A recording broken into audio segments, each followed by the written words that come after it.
it's Talking Reds, Friday's Talking Reds. Me, Gareth Roberts, joined by Mo Stewart today. And the big news is that big Ragnar looks to be heading out the Anfield exit door, using all the cliches there. Liverpool have accepted a £2 million offer for the defender from Calgary, and he's gone to Italy. He's discussing personal terms, undergoing a medical. Likelihood is that he moves there. It is the transfer deadline day in Serie A today. So yeah, it looks like it's going to happen. So just to recap on sort of Ragnar's career, if you like, with the Reds. He joined from Augsburg, 4.2 million in 2016. He had 53 games for Liverpool, 28 last season, 25 the season before. Scored 2 goals, one at Derby in the League Cup, and more famously the winner at Burnley, 90th minute on New Year's Day, which Jurgen Klopp loved, and so did I. I didn't go to Burnley that day, but what I did do is watch it in the kitchen of my blue nose father-in-law-ish, and her blue nose brother was there as well, kept checking in, was highly delighted that we weren't winning the match. So I celebrated when that went in. I really wanted to celebrate well, but I was really not able. Like, I had a whole plan of exactly what I was going to do, because obviously it's January 1st and I'm a DJ, so I was working the night before, so I set 2 alarms. So I was like, doesn't matter how much I get into a state the night before, I'm going to get up to watch this game. So I missed the first 25 minutes because I slept through 3 alarms. Wow. And I literally was watching the game with the duvet pulled up to here and only just about see. And honestly, when that goal came in, like, when I threw the duvet off and flicked my legs around like I was paddling in a paddling pool. Glad you said legs. It's still early. It is still early. Yeah, flicked my legs around, and that was as much celebration as I could get. But in that moment, it was so big. It was so big because it wasn't just the fact that it was a last-minute goal. It was a last-minute goal in a really tough away game, the kind that we'd struggled to do in the past. And it really felt like at that point in the season, as the second half of the season starts, that we can really kick on from there. And as it proves, we really had a great end to the season. He's been all right, hasn't he, as well, Klavan? I don't think he's sort of, he's not let anyone down as sort of a 4th choice centre-half. I think he's done a decent enough job. Seems a decent enough bloke as well. And it just seems that, the reason for this move is he wants to play some football. He's 32 years old. He's towards the end of his career. And basically, he favours playing on Van Dijk's side. And let's be honest, if Van Dijk's fit, he's playing. Yeah, and I mean, even if Van Dijk wasn't to be fit, you'd still think that there'd be other options to go with rather than him being the first one to replace him. And I think, it's a good sign from Liverpool that even the guys who are going out on good terms. I think of Ings and even Emre Can to a certain extent, whereby the manager cares about them to the point where he doesn't want someone to rot away just in case he might need him at one point further on in the future. And also, that says to me that he really does believe in Nat Phillips if he's going to be the one promoted up to take his spot in the squad.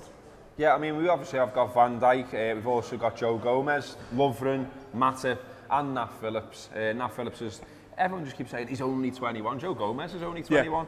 Obviously, Nat Phillips' experience is at reserve team level, whereas Gomez has played in the first team, but nevertheless, two young lads. After that, I guess, if it goes down to that, I guess you're probably looking at Fabinho maybe dropping to centre-half. I think he did it pre-season very briefly. He's played right back for Monaco, so he's played in defence at least.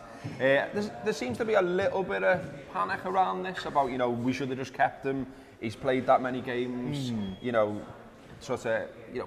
people panic about everything. But, the list I've just read out isn't that bad, is it? No, I think that there are good options. I think the thing that people find it hard to deal with is the fact that the perception against all of them, even Gomez, is the fact that they aren't reliable. And in a centre-half, that's kind of one of the most prized assets, is being reliable, being able to say, these two are our guys, these are our foundations to which we build on. People always talk about title-winning sides. You need that. You need to know who your first-choice centre-halves are, and you believe that they're going to play 35, if not 38 games. And we haven't had that with those other 3.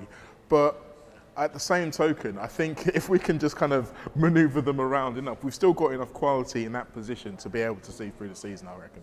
Well, Klopp obviously thinks so, and it looks like it's going to happen. I mean, looking at the sort of the lineup there is sort of a game when I see conversations among fans and things my mates are saying and stuff like that, it seems to be, and some of the people in the rap, to be honest, there's like almost an acceptance that Lovren is injury prone. I hear that all the time, and yet in 4 seasons at Liverpool, he's played 38 games, 39 games, 32 games and 43 games. Same thing is levelled at Matip as well. His appearances read 32 and 35. And injury-wise, I've pulled a bit of injury history here as well. Gone full stat. Which I know you're impressed by, you know what I mean? So, Lovren, this is according to the Transfer Market website, which is pretty decent to be fair. Since he signed for us, he's had a groin injury, he's had an ankle problem, minor wound, hamstring injury, knee injury, eye injury, and muscular problems, which has kept him out at the start of the season. So that's 1, 2, 3, 4, 5, 6 injuries in 4 seasons. But in terms of games missed, a lot of those have just been sort of 1, 2 and 3 games that he's missed. Worst one he's had in terms of games missed was the ankle issue, 15-16, missed 6 games. Matip looks a bit more grim, if I'm being honest with you. So hamstring injury kept him out, missed 12 games. Muscle injury missed 8. Thigh problems missed 3. I don't even know what I would just say that, lad. Malaria. That. Whatever that is. Technical terms, I'm sure someone will tell me in the comments. He's had that twice anyway. He missed 7 games, he missed 3 games with that. So yeah, he's had a few. Matip, a little bit more worrying with Matip, but Lovren on the whole, I mean, whether he's good enough is another question. But in terms of injuries, not as bad, I think, as people are making out. The perception makes it definitely seem worse, and I think because there are a lot of times you've heard about it, it doesn't necessarily register in your mind that it might not be the same amount of games. So if it's like, oh yeah, he's injured, if there's another Lovren is injured story, even if it is only missing 1 game, it kind of registers more than it would do otherwise. And then once that perception hits, it's really hard to get rid of. I'm sure Daniel's sorry to tell you that. Yeah, absolutely. But I think comparing the two of them, looking down the list, I would say you're right that Matip is slightly more worrying simply because there seems to be repeat injuries and like hamstrings and stuff like that. And I mean, if you're playing a centre half and you've got to be changing on a dime, you've got to be quick and you've got to be slow sometimes, those are the kind of ones that you start to think, well, after coming back from 2 or 3 or 4 of those same kind of injuries, is he going to have that same sharpness? Is he going to be able to be relied on in a big game against a top striker, as we probably will have to over the course of a season? Yeah, you don't want your centre half made of crisp, basically, so let's hope that's not the case. Also today in the Echo reporting that Liverpool have pulled off a coup by completing the signing of Dejan Herver. Is that literally the only reason you got me in here? To pronounce things, because I'm shite at it. Everyone really laughs at my pronunciation. But no one knows if I'm saying it right either, though. So, you know, have you heard me say the Tottenham manager? Yeah, I have. Yeah. I basically say it and it sounds like a coffee. Because I did a Q&A thing on Reddit the other day, and someone said, all right, Robbo, love the rap. Can you tell me if your favourite coffee is cappuccino, latte or poccacino? But yeah, very good, very good. I'm shit at pronouncing things, soz. Yeah, he's going to be around for a while as well. He just signed a new contract, mate. So we've signed this fella, Hoover or whatever.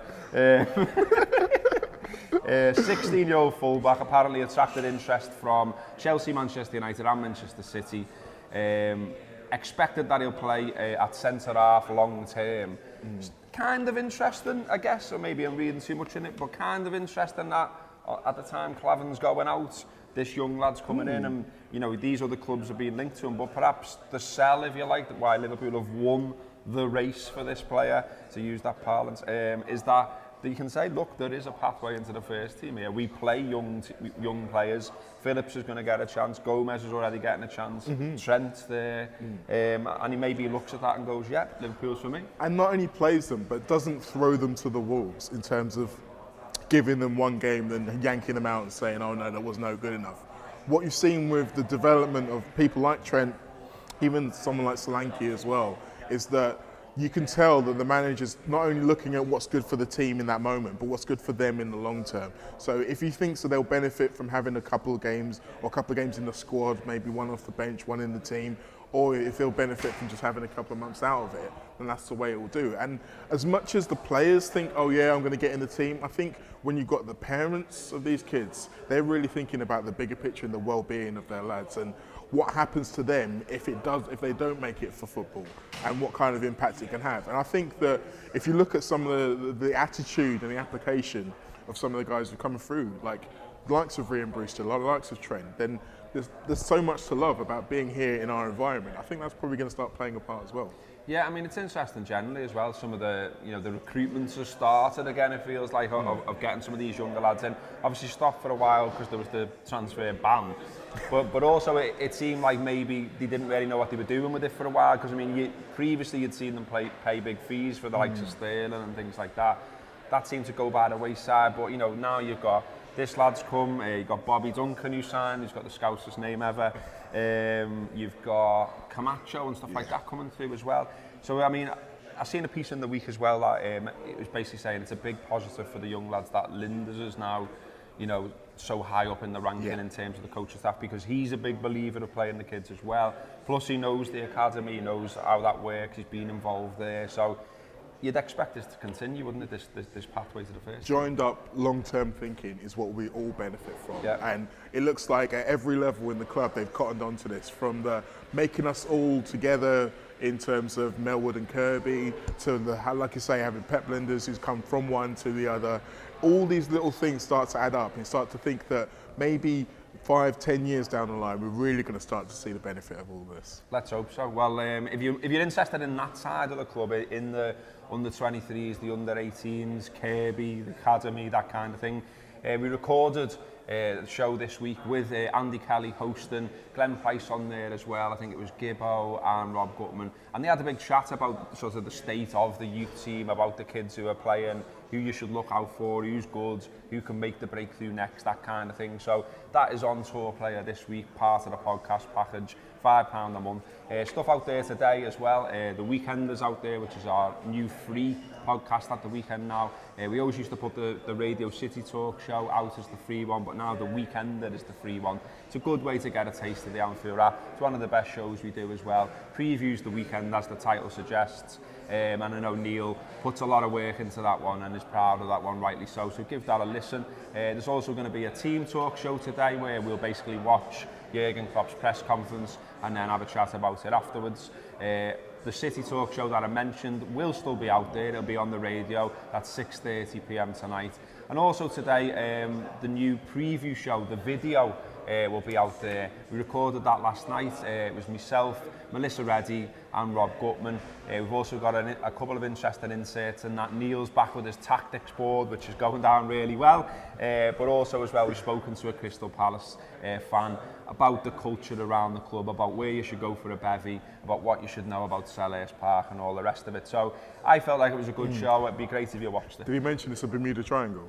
It's mad, isn't it? Really hard to get to. Like, if you're going down on Monday, like, set off now or something, because it's just dead hard to get to. And also as well, it takes you by surprise a little bit. I think you go, oh, it's just in London, not in it. Yeah. And then you get to London and you're like, it's 4 miles away, it's nearly in Brighton. Do you know what I mean? So it's like, it's a trek and it's quite difficult to get to. So all the best if you're going on Monday. Of course, Monday we are playing Crystal Palace. Roy Hodgson's Crystal Palace. Fuck off, Roy. But there'll be loads of content around that. Oh yeah. We've obviously got Monday to preview it as well. So there will be another Talking Reds then. You can watch that preview show over the weekend, listen to those podcasts, and we'll be doing the usual post-match stuff after that match as well. So there'll be a post-match podcast and a post-match video. Loads to look out for on the Anfield app. Nice one for coming in today, Mo. No worries. Nice one, Joe, for filming today. Up the Reds, have a boss weekend. In it.